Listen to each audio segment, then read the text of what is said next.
전 세계인의 입맛을 사로잡은 글로벌 외식 기업 맥도날드. 빨간 지붕과 황금 아치는 이제 단순한 식당을 넘어 미국을 대표하는 문화 아이콘이 되었습니다. 그런데 혹시 알고 계셨나요? 맥도날드가 실제로는 햄버거보다 부동산으로 더 많은 돈을 버는 기업이라는 사실. 이 제국은 혁신적인 아이디어를 가진 두 형제, 그리고 그들의 잠재력을 꿰뚫어본 한 야심가에 의해 탄생했습니다. 자, 그럼 지금부터 맥도날드의 놀랍고도 복잡한 탄생 비하인드 스토리를 알려드리겠습니다.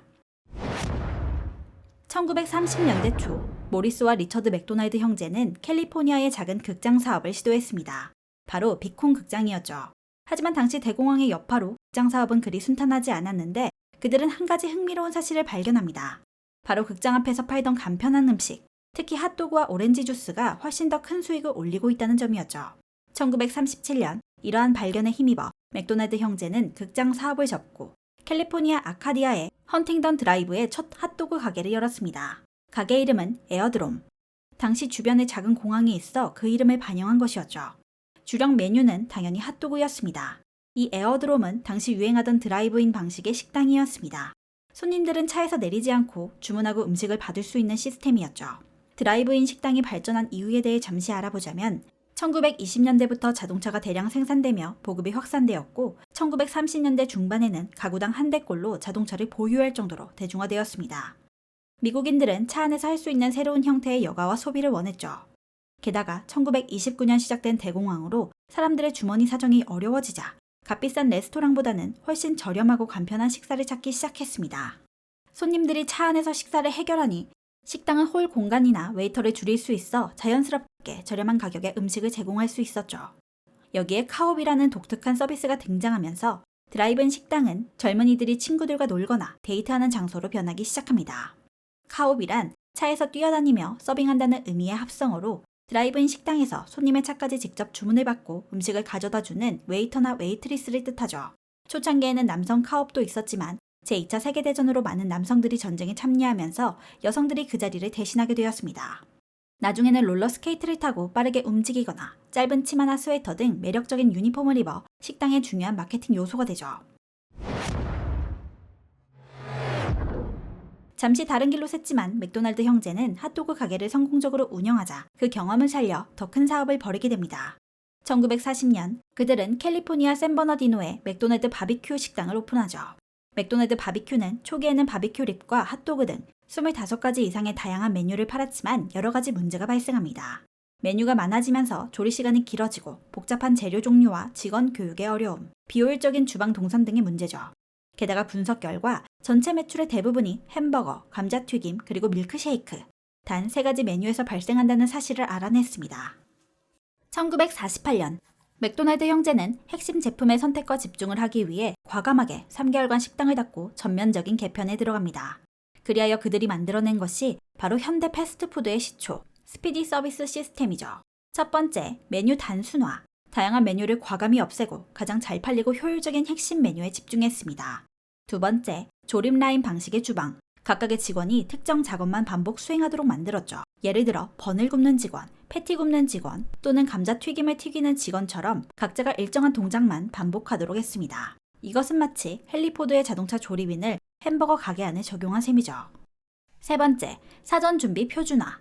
음식을 주문받은 후 조리하는 것이 아니라 미리 대량으로 조리하거나 반쯤 조리된 상태로 준비했습니다. 네 번째, 일회용품 사용. 접시, 컵, 포크 등을 없애고 종이로 된 일회용품으로 교체하며 설거지 시간을 없앴죠. 다섯 번째, 셀프 서비스. 기존에 있던 카업을 없애고 손님들이 직접 카운터로 와서 주문하고 음식을 받도록 만들었습니다. 이는 인건비를 줄이고 주문 처리 속도를 빠르게 만든 것이죠. 당시 셀프 서비스는 매우 생소하고 어색한 방식으로 처음에는 사람들이 매우 생소해하며 불쾌감을 느끼기도 했습니다. 고객은 대접받아야 한다는 인식이 강했기 때문에 줄을 서서 메뉴를 주문하는 것 자체가 무례하다고 생각했죠. 실제로 직원이 오지 않는다며 그냥 돌아가 버리는 사람들도 있었지만 맥도날드 형제는 빠르고 저렴하다는 가치를 버리지 않고 밀고 나갔습니다. 시간이 흐르자 사람들의 입소문에는 줄은 길지만 빨리 빠진다, 가성비 최고다 라는 인식이 생기기 시작합니다. 그리하여 맥도날드 형제는 빠른 시스템을 강조하는 스피디 캐릭터를 만들죠. 훗날 로널드 맥도날드 캐릭터가 등장하며 사라지긴 했지만. 그리고 맥도날드를 상징하는 황금 아치 또한 이때 만들었습니다. 시각적으로 차별화된 모습을 가져야 한다고 생각하여 건축가 스탠리 메스톤을 고용했고 그는 2개의 거대한 아치를 세우는 디자인을 완성하죠. 1953년 애리조나 피닉스에 첫 프랜차이즈 매장을 오픈하며 처음으로 황금 아치를 사용합니다. 하지만 그들이 만들어낸 혁신에 비해 생각보다 빠르게 점포가 늘진 않았습니다. 여기에는 몇 가지 이유가 있죠. 맥도날드 형제는 품질을 매우 중시해서 모든 체인점의 운영 방식을 직접 감독하려 했고 운영자들은 지나친 통제에 반발했습니다. 게다가 프랜차이즈 계약을 맺어도 이름만 빌려준 수준이었지 직접 교육, 공급, 마케팅을 관리할 시스템이 없었기 때문에 6개에서 10개 정도로 정체되죠. 형제는 기술적 혁신에는 매우 뛰어났지만 사업 확장에는 소극적이고 보수적인 스타일이었습니다. 너무 크게 벌리면 통제가 안 된다라는 이유로 확장을 꺼려했던 것이죠. 한편 밀크쉐이크 믹서를 판매하던 레이크록은 한 식당에서 무려 8대의 믹서기를 주문했다는 사실에 호기심에 이끌려 그 식당을 찾아갑니다. 그 식당이 바로 맥도날드. 레이크록은 맥도날드를 처음 본 순간 엄청난 충격을 받습니다. 말도 안 될 정도로 빠른 속도, 불필요한 과정이 없는 완벽한 효율성, 마치 공장처럼 움직이는 식당을 보며 그는 훗날 이렇게 회고록에 적었습니다. 그날 나는 그 식당에서 미국 외식업계의 미래를 보았다. 나는 이 시스템을 전국적으로 퍼뜨려야겠다고 결심했다. 레이크록은 이 식당의 엄청난 잠재력을 직감했고 소극적으로 체인점을 늘리던 맥도날드 형제를 끈질기게 설득하죠. 결국 레이크록은 포기하지 않고 설득 끝에 프랜차이즈 계약을 체결하는 데 성공합니다. 1955년 레이크록은 자신의 고향인 일리노이주 데스플레인스에 첫 번째 맥도날드 프랜차이즈 매장을 열었습니다.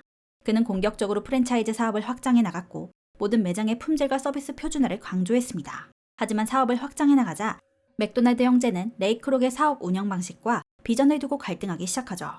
맥도날드 형제는 품질이 중요하다고 강조했고 레이크록은 빠르게 확장해야 한다고 주장했습니다. 그들의 갈등은 여러 가지가 있었는데 예를 들어 상징적인 황금 아치 로고 디자인을 두고도 의견 차이를 보였습니다. 맥도날드 형제는 황금 아치를 건축 디자인의 일부라고 생각하며 도로에서 잘 보이도록 만든 시각적 장치였지만 크록은 이 아치를 맥도날드 브랜드의 고유한 상징이자 공식 로고로 삼자고 강하게 주장했죠. 결국 크록은 디자이너 짐 쉰들러를 통해 두 아치를 겹쳐 M자 형태의 로고를 만들어냅니다. 감자튀김을 만들 때도 맥도날드 형제는 냉동 감자를 사용하는 것에 반대하며 건조시설에 감자를 저장해야 한다고 주장했습니다. 하지만 크록은 신선한 감자로 만드는 것이 맛과 효율성 면에서 더 낫다고 판단하고 이를 강행했죠.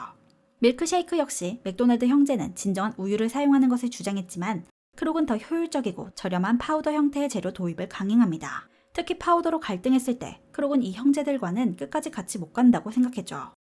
그리고 크록의 선택은 결국 모두 옳은 방향으로 나아갔습니다. 황금아치, 신선한 감자튀김, 파우더 또한 엄청난 성공을 거두며 더욱더 번창하자 맥도날드 형제의 입지는 조금씩 작아지기 시작하죠. 이렇게 맥도날드 사업은 날이 갈수록 커졌지만 이상하게도 크록은 자금난을 자주 겪게 되자 수익을 극대화시킬 수 있는 다른 방법이 필요하다고 생각합니다. 기존 프랜차이즈는 가맹점주가 매출의 일정 비율을 본사의 로열티로 지급하는 방식이었는데 이때 가맹점주가 직접 매장 부지를 선정하고 건물을 지었기 때문에 본사가 매장 위치나 품질 관리에 대한 강력한 통제력을 갖기 어렵다는 한계가 있었죠.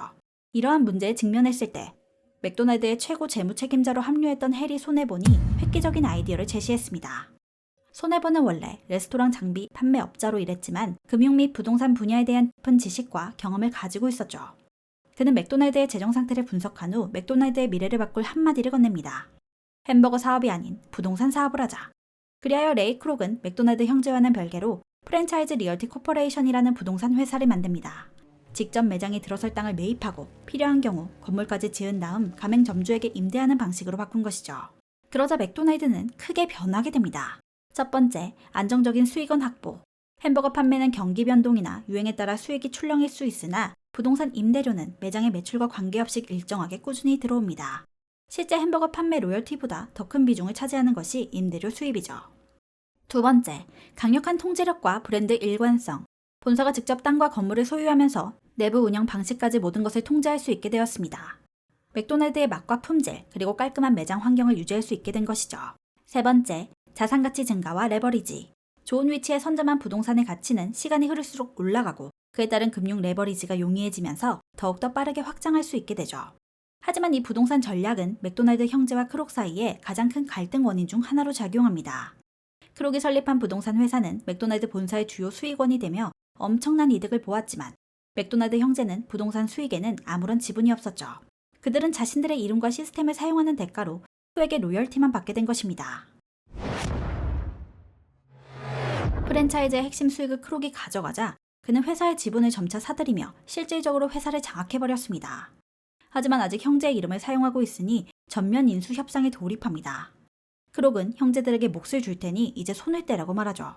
형제는 처음엔 거절하고 소송을 준비했지만 이미 막강한 자본과 조직을 가진 크록과 달리 자신들은 작은 매장 사장에 불과하다는 것을 깨달았습니다.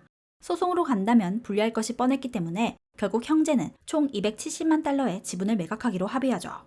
그들은 앞으로 발생하는 전체 매출의 1%를 평생 로열티로 받는 조건을 구두로 요구했고 레이 크록은 이에 구두로 동의했습니다. 135만 달러를 지금의 가치로 환산하면 대략 1,400만, 1,500만 달러. 한화로는 200억이 넘는 엄청난 금액. 이 막대한 금액이라면 충분히 나쁘지 않은 조건이라고 형제들은 판단했고 결국 매각을 결정하죠. 하지만 매각이 결정되자 레이 크록은 구두로 약속했던 1% 로열티는 없었던 일이라고 주장했습니다. 정식 계약서에는 해당 내용이 명시되어 있지 않았기에 그는 약속을 지키지 않았고 맥도날드 형제는 큰 충격을 받죠. 만약 그들이 지금까지 전 세계 맥도날드 매출의 1%를 받았다면 그 금액은 상상을 초월했을 겁니다. AI에게 그 금액을 물어봤는데 와우, 충격받을 만한데요? 결국 레이 크록은 전 세계의 맥도날드를 확장하며 세계적인 사업가가 되었지만 맥도날드 형제는 씁쓸한 삶을 살게 됩니다. 맥도날드 형제는 샌버너디노 매장만을 유지하며 직원들에게 운영을 맡기려 했지만 레이 크록이 맥도날드 형제에게 맥도날드라는 이름을 사용할 수 없게 하면서 형제는 자신들의 매장 이름을 빅 M으로 변경하여 운영해야 했습니다. 형제들은 우리가 맥도날드다. 그런데 그 이름조차 못 쓰게 하다니 라며 회고했다고 하죠.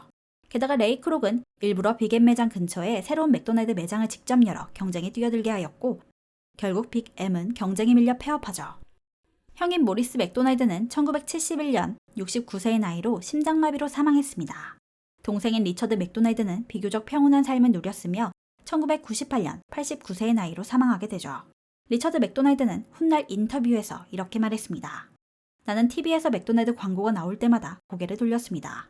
하지만 리처드 맥도날드는 말년에 레이 크록과 맥도날드 본사 측에 어느 정도 관계가 개선되기도 했습니다. 1991년 데스플레인스에 위치한 맥도날드 1호점의 재개장 기념행사에 명예 게스트로 초청되기도 했죠. 비록 재정적인 보상은 없었지만 명예 회복과 존중의 표현을 받았던 것입니다.